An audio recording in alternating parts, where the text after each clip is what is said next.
Friends, ഞാനിന്ന് തയ്യാറാക്കാൻ പോകുന്നത് നാടൻ കോഴിക്കറിയാണ്. അതിനായി ഉപ്പും മഞ്ഞളിട്ട് കുക്കറിൽ നന്നായിട്ട് കോഴി വേവിച്ചെടുത്തിട്ടുണ്ട്. കോഴിയിറച്ചി നാടൻ കോഴി ആയതുകൊണ്ട് തന്നെ ഇതിന് നല്ല വേവുണ്ടാവും, ബ്രോയിലർ ചിക്കൻ പോലെയല്ല.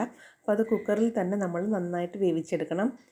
ഇതിനായി ഒരു 400 ഗ്രാം ചെറിയ ഉള്ളി, ഒരു വലിയ കഷ്ണം ഇഞ്ചി, ഒരു 10-12 വെളുത്തുള്ളി, 4 പച്ചമുളക്, പിന്നെ ഒരു വലിയ സവാള, ഇതെല്ലാം എടുത്തിട്ടുണ്ട്. ചെറിയുള്ളി കൂടുതൽ ചേർത്താൽ നല്ല ടേസ്റ്റ് ആയിരിക്കും.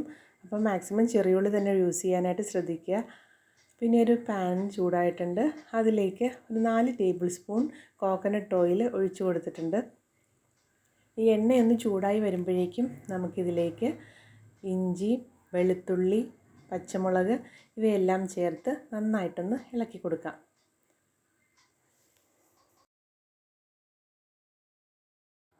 ഇവയെല്ലാം ചേർത്തതിന് ശേഷം നമ്മൾ കട്ട് ചെയ്ത് വെച്ചിട്ടുള്ള ചെറിയുള്ളി ഇതിലേക്ക് ഇട്ട് കൊടുക്കാം. ഇനി അതൊന്ന് നന്നായിട്ട് ഇളക്കിയെടുക്കാം. ഇനി അതൊന്ന് ഇളക്കിയതിന് ശേഷം നമുക്ക് ഇതിനോടൊപ്പം തന്നെ ഒരു വലിയ സവാള കട്ട് ചെയ്ത് വെച്ചിട്ടുണ്ട്, അതും കൂടെ ആഡ് ചെയ്യാം. അതും ഒന്ന് നന്നായിട്ട് ഇളക്കി, ഇതൊക്കെ നന്നായിട്ടൊന്ന് വഴന്ന് വരണം. നന്നായിട്ട് ഇളക്കിയിട്ട് നമുക്കിതിലേക്ക് ഒന്ന് പെട്ടെന്ന് വഴന്ന് വരാനായിട്ട് ആവശ്യത്തിന് ഉപ്പ് ചേർത്ത് കൊടുക്കാം. ഉപ്പ് ഓൾറെഡി ഞാൻ ചിക്കനിലേക്ക് ചേർത്തിട്ടുണ്ട്. ഇനി നമുക്ക് ഒരു പാൻ അടുപ്പത്ത് വെച്ചിട്ട് 4 ടേബിൾ സ്പൂൺ മല്ലി, ഇതേപോലെ മുഴുവൻ മല്ലി ഇതിലേക്ക് ഇട്ട് കൊടുക്കാം. മല്ലി ജസ്റ്റ് ഒന്ന് ചൂടായി വരുമ്പോഴേക്കും ഒരു പിടി തേങ്ങ ചിരകിയതും ഇതിലേക്ക് ആഡ് ചെയ്യാം. ഇത് മല്ലി ചൂടായതിന് ശേഷം വേണം തേങ്ങ ഇട്ട് കൊടുക്കാനായിട്ട്. ഇനി ഇതെല്ലാം ഒന്ന് നന്നായിട്ട് ഇളക്കിയതിന് ശേഷം ഒരു 6-7 ഉണക്കമുളക്, പിന്നെ നിങ്ങളുടെ എരിവിനനുസരിച്ച് നിങ്ങൾക്ക് കൂട്ടുക കുറയ്ക്കുകയൊക്കെ ചെയ്യാം. അതും പിന്നെ ഒരു 10-15 കുരുമുളക്, അതിൻ്റെ എണ്ണവും നിങ്ങൾക്ക് എരിവിൻ്റെ അനുസരിച്ച് ചേർക്കാം. 1 ടേബിൾ സ്പൂൺ പെരിഞ്ജീരകം, ഇവയെല്ലാം ചേർത്ത് നല്ല ബ്രൗൺ കളർ ആവത്തക്ക രീതിയിൽ വറുത്തെടുക്കണം. ഇതേപോലെ നല്ല ബ്രൗൺ കളറിൽ മീഡിയം ഫ്ലെയിമിലിട്ടാണ് ഞാൻ വറുത്തെടുത്തത്. അപ്പോൾ ഒരുപാട് തീ കൂടിപ്പോയാൽ പെട്ടെന്ന് കരിഞ്ഞു പോവും.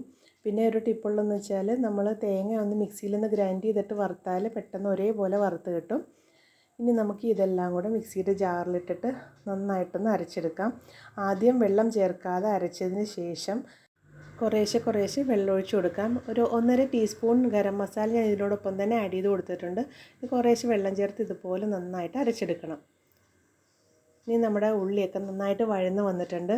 ഈ ഉള്ളിയുടെ കൂടെ തന്നെ ഇതിൻ്റെ ഒപ്പം നമ്മൾ അരച്ചിട്ടുള്ള ആ ഗ്രേവിയും കൂടെ ചേർത്ത് കൊടുക്കാം. ചേർത്ത് നന്നായിട്ടൊന്ന് ഇതൊക്കെ ഇതിൻ്റെ ഒപ്പം ഒരു ഉള്ളിയും ഗ്രേവിയും എല്ലാം കൂടെ നന്നായിട്ട് വഴന്ന് വന്നിട്ട് ഒന്ന് എണ്ണയൊക്കെ ഒന്ന് തെളിഞ്ഞ് വരുന്ന പരുവമാകുമ്പോഴേക്കും വേണം നമ്മൾ വേവിച്ച് വെച്ചിട്ടുള്ള ചിക്കൻ ഇതിനോടൊപ്പം ആഡ് ചെയ്ത് കൊടുക്കാൻ. ഈ സമയത്ത് വേണമെങ്കിൽ കുറച്ച് ഉപ്പ് കുറവുണ്ടെങ്കിൽ ആഡ് ചെയ്ത് കൊടുക്കാവുന്നതുള്ളൂ. കാര്യം നമ്മളിപ്പോൾ ഗ്രേവിയും കൂടെ ആഡ് ചെയ്തിട്ടുണ്ട്, അതുകൊണ്ട് കുറച്ച് ഉപ്പ് ഈ സമയത്ത് ചേർത്ത് കൊടുക്കാം. ഇപ്പോൾ ഗ്രേവിയൊക്കെ നന്നായിട്ട് തിളച്ച് വരുന്നുണ്ട്. നല്ലതുപോലെ തിളച്ചതിന് ശേഷം നമ്മൾ വേവിച്ച ആ വെള്ളത്തോട് കൂടി തന്നെ, കാര്യം നാടൻ ചിക്കനാകുമ്പോൾ അതിൻ്റെ തൊലിയും കൂടി ചേർത്തിട്ടാണ് നമ്മൾ യൂസ് ചെയ്യുന്നത്. അപ്പോൾ ആ വെള്ളം നല്ല നെയ്യൊക്കെ ഉള്ള ടേസ്റ്റി ആയിട്ടുള്ള വെള്ളമാണ്. അതും കൂടെ ചേർത്ത് മൂടി വെച്ച് നന്നായിട്ട് മീഡിയം ഫ്ലെയിമിൽ ഒരു 20 മിനിറ്റൊക്കെ മീഡിയം ഫ്ലെയിമിലിട്ട് നന്നായിട്ട് വേവിച്ചെടുക്കാം. വളരെ ടേസ്റ്റി ആയിട്ടുള്ള കറിയാണ്. ഇനി നമുക്ക് ആവശ്യത്തിന് കറിവേപ്പില ഇതിനോടൊപ്പം ആഡ് ചെയ്ത് കൊടുക്കാം. എന്നിട്ട് നന്നായിട്ട് ഇളക്കി യോജിപ്പിച്ച് ഒരുവിധം ഒന്ന് കുറുക്കി എടുക്കണം.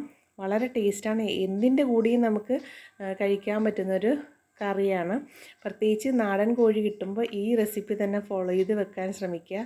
വളരെ ടേസ്റ്റാണ്. എന്തായാലും എല്ലാവരും ട്രൈ ചെയ്തതിന് ശേഷം ലൈക്ക് ചെയ്യാനും ഷെയർ ചെയ്യാനും കമൻറ്റ് ചെയ്യാനും സബ്സ്ക്രൈബ് ചെയ്യാനും മറക്കല്ലേ.